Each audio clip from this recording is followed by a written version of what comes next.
Hi everyone, this is Paige from Traditional Catholic Femininity. Good morning, good afternoon, good evening. Hello, wherever you are, and welcome to episode 9 of my Ask Paige series. I'm sorry. If you guys can hear some weird sounds, please don't be alarmed. That is my husband doing the some yard work. He's mowing the lawn basically. Okay, so this is episode 9, and before I go into the series, I just want to say that I just want to encourage you guys to join channel membership. The TCF YouTube channel membership is an exclusive membership service for those who want an additional extras, who want to get access to content and information that I do not post anywhere else, and other perks that are available. So I will link in the description box below a short clip that explains what sort of perks you'll be getting if you become if you join the exclusive community of the TCF YouTube channel membership. There we go. Okay, so wow, will I have to edit this? Should I stop? I don't have the time. I just have to get this video done. Sorry if the lawn mowing is so loud. The weather is good, and we have it's one of those rare good days this month in England here. So my husband decided he's gonna get up and do some lawn mowing. So here is an ask page, and it's from a lady. Let's call her Anne. So Anne writes, "Hi Paige, I have read a few blogs in regards to courtship and dating, and I wanted to say how eye-opening it is, especially from someone who hadn't been given much guidance from my parents on how to properly choose a partner." Yeah, that is quite sad. I'm seeing that a lot, that a lot of people just didn't have the guidance from their parents. And sometimes it's because our parents, or some of our parents anyway, are from the 1960s liberal feminist generation, so they are not really in touch with like traditional values or courtship guidelines and things like that. Yeah. Anyway, so she continues, "I haven't been given much guidance from my parents on how to properly choose a partner, and I'm very grateful to have come across your page." Thank you. That's exactly what TCF is there for. So Anne writes, "I was wondering, what are your thoughts about Catholic speed dating? Pardon my ignorance if you have written any blog in relation to speed dating, but can I still be feminine when speed dating also?" So no, you're not ignorant. I haven't actually written a blog on the topic of speed dating, but now you have inspired me to do so. So this video is going to be part of a blog post. Thank you very much for that. So Anne continues, "I'm preparing for an upcoming speed dating event that is hosted by the diocese and stumbled across your page after I signed up." Ooh, that is interesting. And she says, "It's given me a better understanding of how to be picky and notice red flags. But since it's a speed dating event, the only thing I can think about is observing men's body language and if they can keep the conversation going." Yes, those are very, very, very good points. For a speed dating event, those are the two main things really you should be kind of looking forward to. And she goes, "Would appreciate your advice. Thank you." And then she signs her name. And for this video, we're just going to refer to her as Anne. So here is my response to you, Anne. I'm sure by now you should have read, or you must have read. And if you haven't done so, I recommend you go and read them, right? You must have read my two main articles, very popular articles. And the first one is early dating red flags of a psychopath, predator, something like that. I'll put a link in the description box below. This tells you about all the red flags that you should be on guard for in the very, very early stages of dating. Now, obviously, you may not see all of this at the speed dating events, but, if you pick out one or two, it might be something to kind of consider and make you go, should I pause this or keep it going? So that's the first article you should definitely read. Link in the description box below. Oh my God, he stopped. My husband stopped mowing. Anyway, so the second article that you definitely should read is another popular article of mine. A lot of people have used it as a guideline for their relationship, and and I wrote that article based off recommendations and talks and teachings that I gleaned from various traditional Catholic priests, and that article is called Stages of a Traditional Catholic Courtship. So 2 articles, the early dating red flags and then the stages of a traditional courtship. So I suggest you definitely go and read those 2 articles before you go to your speed dating event. So now to your topic, your question of whether I think 2 main things you're asking me: is it feminine, and can I, would it be appropriate? Will I be able to gain red flag? Yes, it is feminine. Actually, it is way more feminine to go on a speed dating event than to sign up on a dating website and then go on some date with some guy. At least with a speed dating event, you can filter out unsuitable people really, really quickly. And you don't have weirdos coming into your inbox and getting access to you, because as feminine women, we should be very, very picky in who we allow access to us. We're supposed to be exclusive. You're supposed to be the prize that is sought. You shouldn't be easily available or have anybody just access you. That's why it really irritates me that social media is a bit of a blessing and a curse, because it's a blessing because you get access to lots of information like my website and other stuff, but also on the flip side, it means any sort of morons can come into your inbox and say stupid stuff like "got news" or "hey" or "are you a virgin?" Stuff like that. So this sort of people will not even have access to you in real life, but because it's online and social media, they just think they can pop into your inbox and just say all sort of nonsense. Yeah, I don't like that. I keep my inbox as exclusive as possible. I limit as much as I can people that can access me on my social media. And if anyone wants to access me, they have to go to my email. So feminine energy, you're supposed to be exclusive. You're not supposed to be free for all. You're supposed to be withdrawn. In terms of think Carmelite spirituality. Yeah. So yes. So but a speed dating event is great because somebody else organizes this for you and presents all this list of possible suitors, and then you have to make like a really, really quick judgment on every one of them, right? So I'm not quite sure how speed dating event works. So I've never been to one. I did a little bit of reading and research, and basically how I think it works is like this.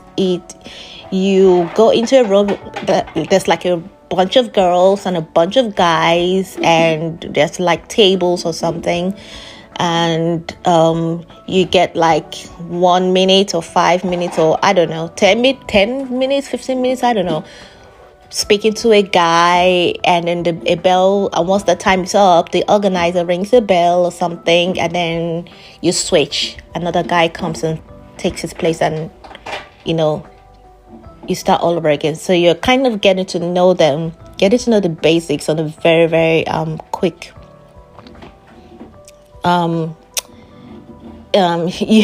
within a very short time frame.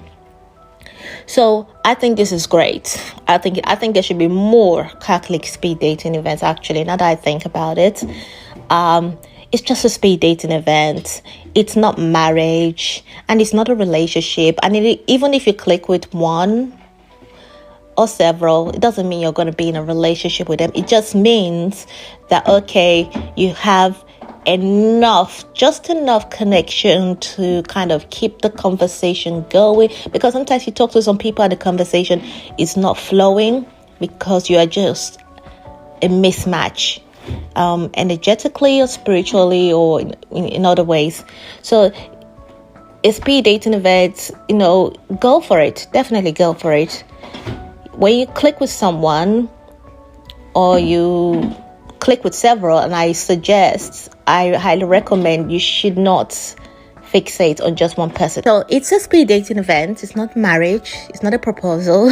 It's not even a relationship, right? So what I recommend is that you go to that speed dating event, and if you click with someone, and I would recommend that you try and click with as many people as you feel compatible with. Then you exchange details. If you click with them and they click with you, then I guess you exchange details. I guess that's how it works. And then that's when you start getting to know each other, right? So if you pick them and they pick you and you exchange details, from that moment forward, if you look at my stages of a Catholic courtship, that is the beginning of the friendship phase, right? So you're getting to know each other. You are not dating. You're not you're dating, but you're not officially exclusive, right? It's not an actual relationship. That first 3 months, you should be spending that time assessing him for red flags, because you may not see all the red flags within that 10-15 minute window of opportunity at the speed dating event. So the first 3 months is when you're assessing him for red flags. You are doing any necessary background checks on him, even just a basic social media check or Google check.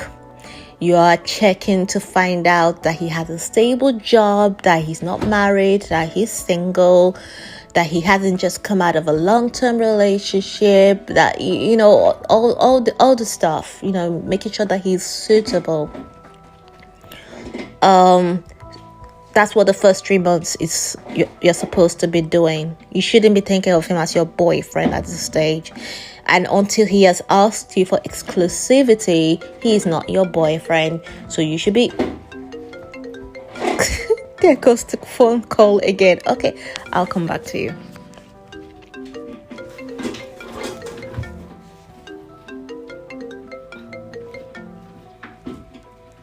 Hello.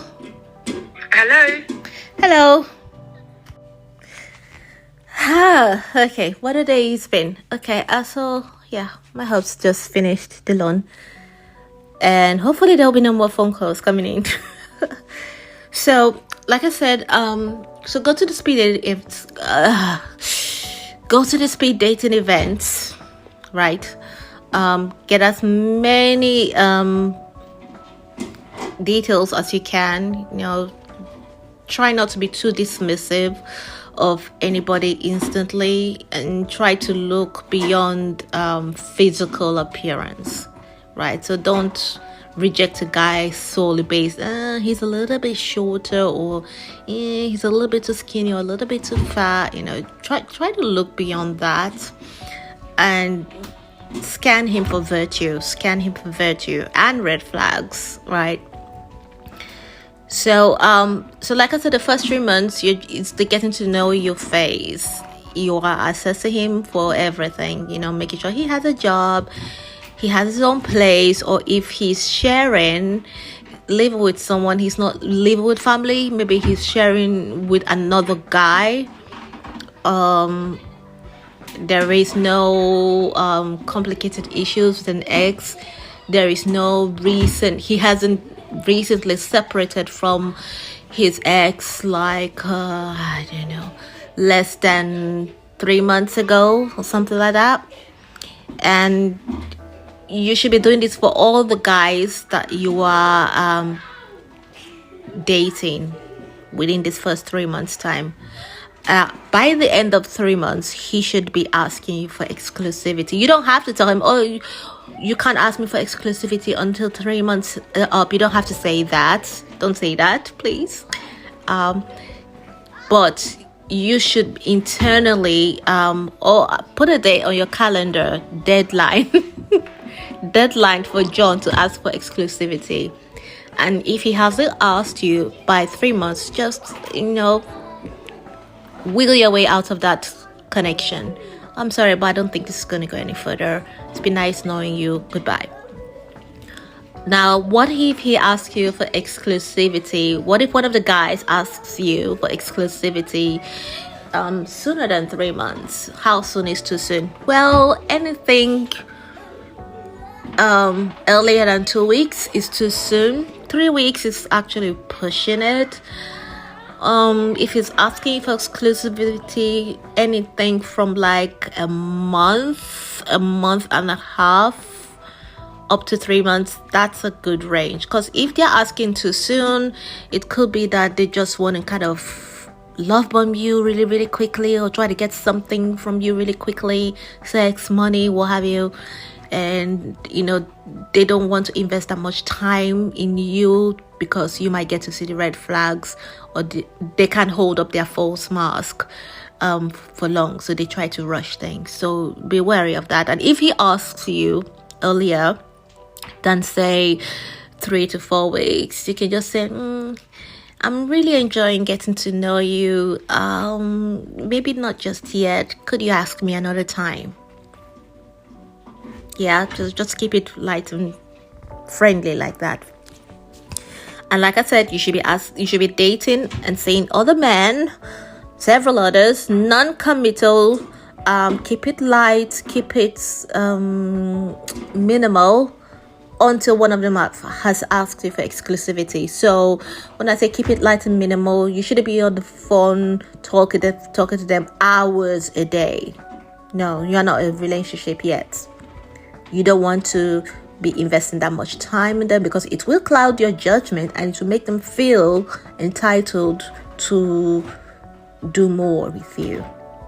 So if you're gonna have a phone call, keep every day, which I don't recommend. Have a phone call every other day, or every 2-3 days, even better, until you're exclusive at least. And if you're going to have a phone call, keep it shorter than 10-15 minutes. Oops, sorry, I've got to go. My mom is calling me. Oops, sorry, I've got to go. I've got something in the oven. Oops, sorry, I've got to go. I have something to do. So just don't let them suck up your time. And don't be texting him all day either. Even if they're bombarding you with texts, don't reply to each text. Leave several hours. Space it out. Space out your responses to the text. Keep the responses short and very, very succinct. You don't want to be texting them more than 3 times a day. Because again, you don't want to be getting emotionally attached. And you want to have a clear head while you're making all these assessments, right? So go to the speed dating event. It's not a relationship. It's not marriage. Or it's not even a proposal. I usually be dating several other people at the same time until one of them asks you for exclusivity, generally and hopefully within the time frame of the first month to the 3rd month. And then by the end of this period, you will have a very, very clear idea of who is suitable to be a partner for you. Who is suitable to be a boyfriend, a partner who has virtue and who doesn't have any red flags. And when you see the red flags coming up and things like that, don't be afraid to eliminate them, right? I'm sorry, this is just not gonna work out. I just don't think we're a good match. You don't have to tell them, oh well, I saw this red flag and I saw this red flag. No, don't do that. You're just gonna teach these predators how to lie better. So just get yourself out of there really quickly.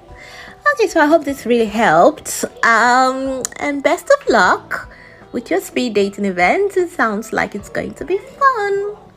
And feel free to keep me updated on what happened.